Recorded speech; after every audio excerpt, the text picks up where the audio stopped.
we got a call, a complaint from our landlord and our neighbors. Our parking lot ends at the next handicap stall to the south, okay? We cannot park past the handicap sign. You will see Mario's office window down there. You can see into it or whatever. That's as far as we can park. We have over 55 parking spots there. We have 70 or 40 plus parking lots in the back, okay? We cannot park past the window of Mario's office or up to the handicap spot up there, okay? So please, we have to park along the side and also in the back when we don't have spots, okay? So we got to make sure that we respect our neighbors, okay? Speaking of that,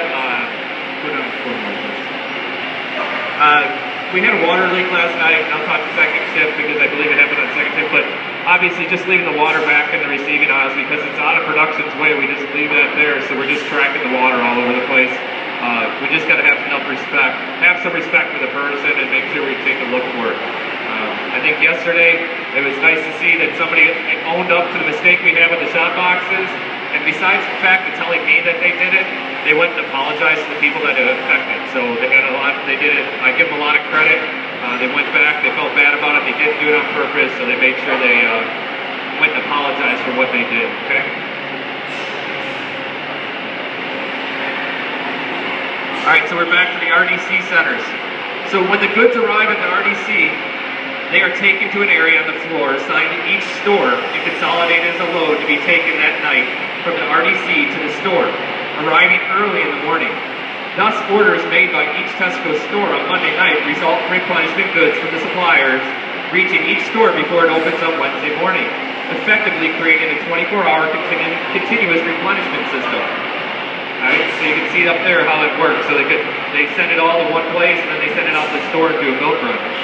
As a result of the system of daily replenishment, Tesco has increased its service level to its retail stores.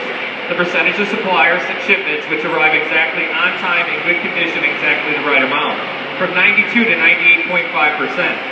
At the same time, the stocks on hand of the average good fell from 21 to 12.8 days for fast movers like cola, accounting for more than half of Tesco's total sales. Inventories at RDC and retail stores combined are now only 3 to 5 days.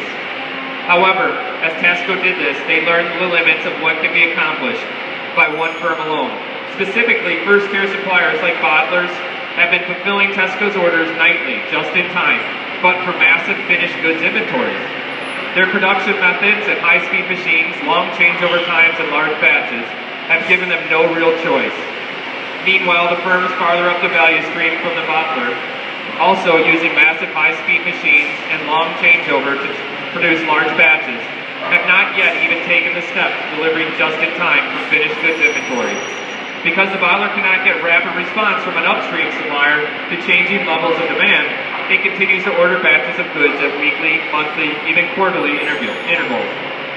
If Tesco wants to shrink costs and improve the reliability of 85% of the value stream it does not directly control, it's obvious that the upstream firms must collectively rethink their operating methods, and this is how Tesco and the Lean Enterprise Research Center join forces. While it is still in the early stages, the process of jointly conducting the analysis just described should gradually change Tesco, the bottler, the can maker, and the cold roller, the hot roller, the smelter, the bauxite miner, from 7 isolated adversaries into one team of collaborators, indeed into a lean enterprise. Okay? So again, you can only do so much in your own house and how things are getting done. You have to bring in people, educate your customer and your suppliers. So that's what we talked about. There's one of the best sayings that I ever learned over the 20 years is never be afraid to be a little bit embarrassed. Ask the question. Just because we don't want to ask or we're afraid to ask, it doesn't hurt anything